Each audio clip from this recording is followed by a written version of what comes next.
A sua mente pode ser sua maior aliada ou sua pior prisão. Qual delas você está escolhendo? Propósito do dízimo. O coração antes do dinheiro. Desde o princípio, Deus nunca precisou de ouro, prata ou qualquer bem material da humanidade. Ele é o Criador de todas as coisas, o dono do universo, aquele que chama à existência o que não existe. Se desejasse, faria brotar riqueza da terra com um simples sopro.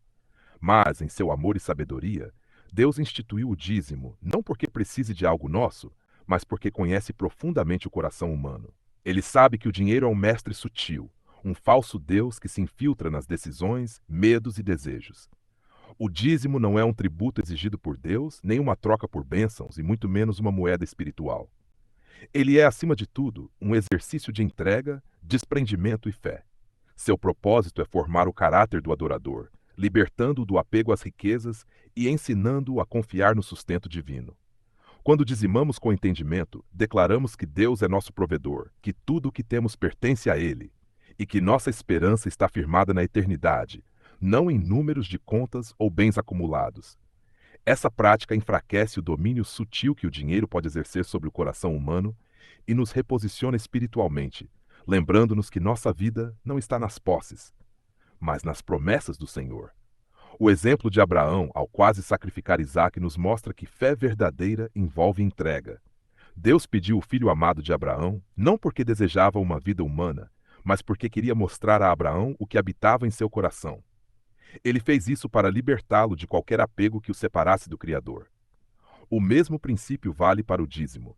Quando sentimos dificuldade em entregá-lo, talvez seja porque o dinheiro ocupou um espaço em nossa alma que deveria pertencer somente a Deus.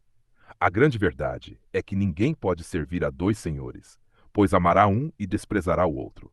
Portanto, é mais do que uma entrega, é uma libertação. Um ato de confiança que revela em quem está firmada nossa segurança, nas próprias mãos ou na fidelidade do Altíssimo. Lembre-se do maná no deserto. Deus ordenava que o povo pegasse apenas o necessário para o dia.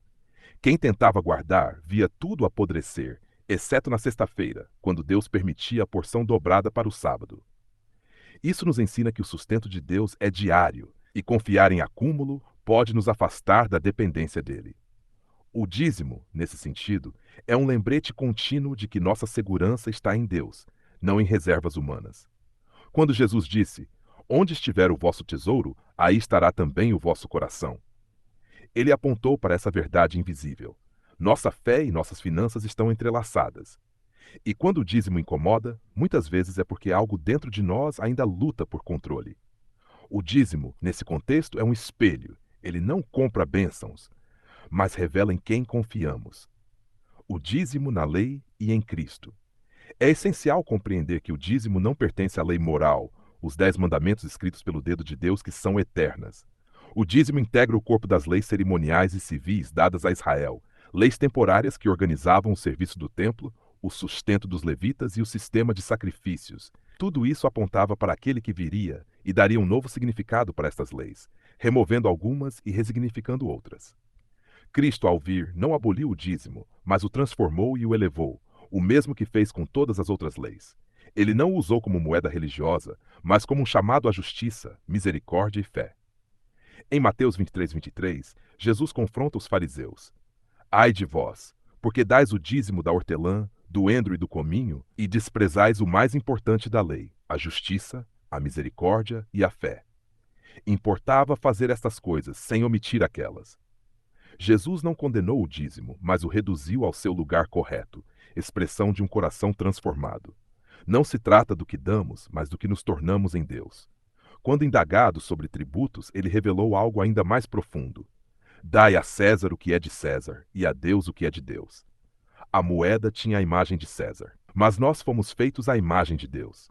Portanto, a verdadeira entrega que Deus espera não é apenas material, é espiritual, é total, é viva. A nova casa de Deus.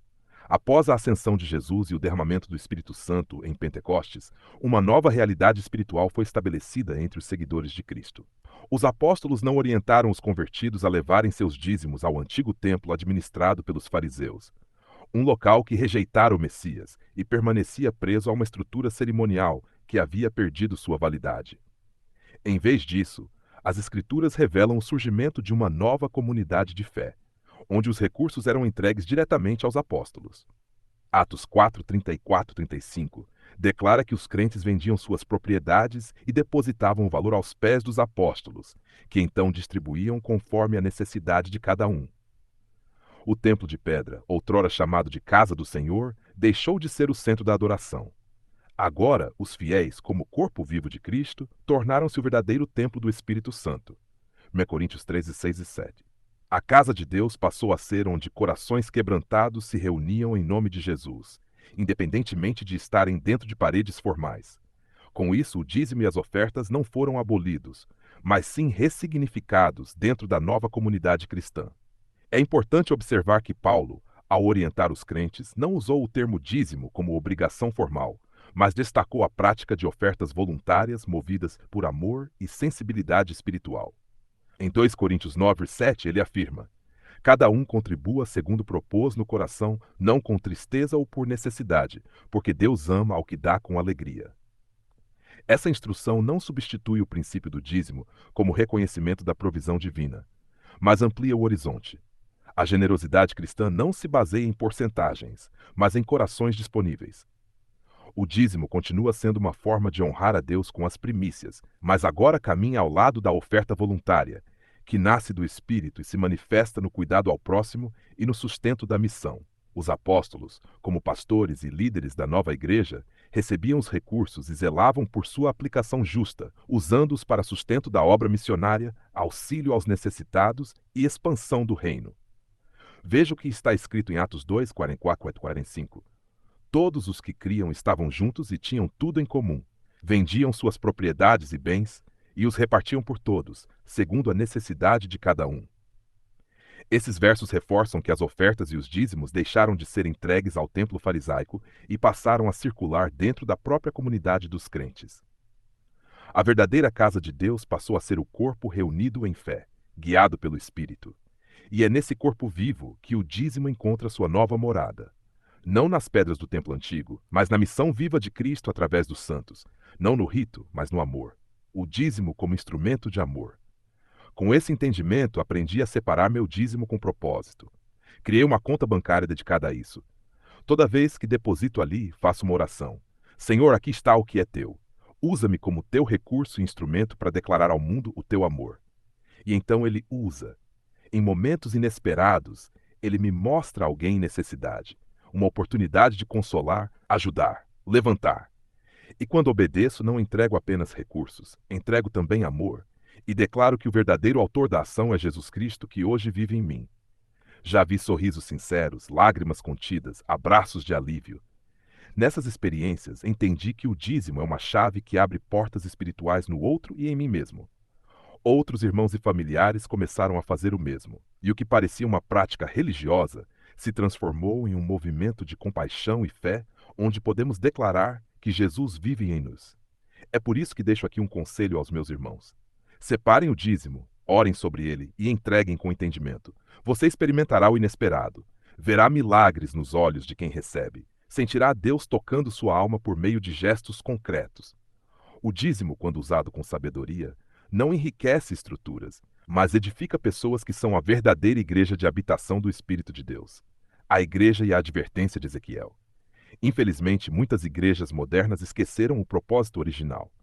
Tornaram-se estruturas que sacrificam suas ovelhas para manter altares de pedra. O profeta Ezequiel denunciou isso com clareza. Ai dos pastores de Israel que se apacentam a si mesmos, degolam o cevado, mas não apacentam as ovelhas. Ezequiel 34, 2, 3. Hoje, dízimos são usados para erguer templos luxuosos, financiar eventos vazios, sustentar líderes ricos enquanto muitos irmãos padecem. O que era para ser um rio de justiça virou um sistema de consumo. E isso ofende a essência do Evangelho. Pior ainda é quando a igreja se apropria de atributos que pertencem exclusivamente a Jesus. A igreja não é o caminho, a verdade ou a vida. Isso pertence a Cristo e a ninguém mais. Eu sou o caminho, a verdade e a vida. Ninguém vem ao Pai senão por mim. João 14, 6. Quando a igreja se coloca como mediadora entre o homem e Deus, ela deixa de ser serva e se torna ídolo. O dízimo como justiça viva. O dízimo é também uma ferramenta de justiça. Ele move recursos para alimentar, curar, socorrer e levantar. Não foi à toa que Jesus disse: tive fome e me destes de comer, tive sede e me destes de beber, era estrangeiro e me acolhestes. Ele não estava falando de sustento de prédios, mas de ações concretas. A verdadeira adoração se manifesta no amor ao próximo. Por isso, o dízimo deve ser uma semente viva, plantada no solo da necessidade humana e regada com compaixão. Justiça no púlpito e misericórdia no altar. Ao longo da semana, assisto diversas pregações. Palavras fortes, mensagens profundas, promessas que tocam o coração. No entanto, percebo um padrão que se repete com frequência. Sermões que iniciam com calorosos apelos por ofertas e dízimos, mas terminam sem a mesma intensidade para um chamado à oração, ao arrependimento ou à restauração da alma. Onde estão os apelos para que os corações quebrantados venham ao altar? Onde está a mão estendida para o aflito que entrou pela porta da igreja sem forças? A igreja é um hospital de almas. Foi o próprio Jesus quem disse: os sãos não precisam de médico, e sim os doentes. Se a igreja é o corpo de Cristo, deve pulsar com compaixão, não com cobrança. Deve acolher antes de arrecadar. Deve curar antes de contabilizar. A cobrança excessiva por recursos, muitas vezes acalorada, contrasta com a ausência de explicações claras sobre o que é feito com os valores recebidos. Usar o púlpito não apenas para pedir, mas para prestar contas, para mostrar com transparência onde cada centavo está sendo aplicado. Mostrar justiça no uso dos recursos é tão espiritual quanto a própria oração. A verdadeira igreja não está limitada por paredes ou estruturas físicas. Ela se manifesta sempre que dois ou mais se reúnem em nome de Jesus, com corações quebrantados e vidas dispostas a obedecer à palavra. Embora o templo seja um local digno de respeito e propósito, é o povo vivo, redimido, transformado que o torna santo. O Espírito de Deus não habita em concreto, mas em corações que o adoram em espírito e em verdade. João 4:23-4. Portanto, se o dízimo é uma entrega à casa de Deus, devemos entender que essa casa é feita de pedras vivas. Pedro 2:5, de irmãos e irmãs que formam o corpo de Cristo. Levar o dízimo à igreja não é um ato institucional, mas espiritual. E quando não há prédio, mas há verdade, ali também está o altar.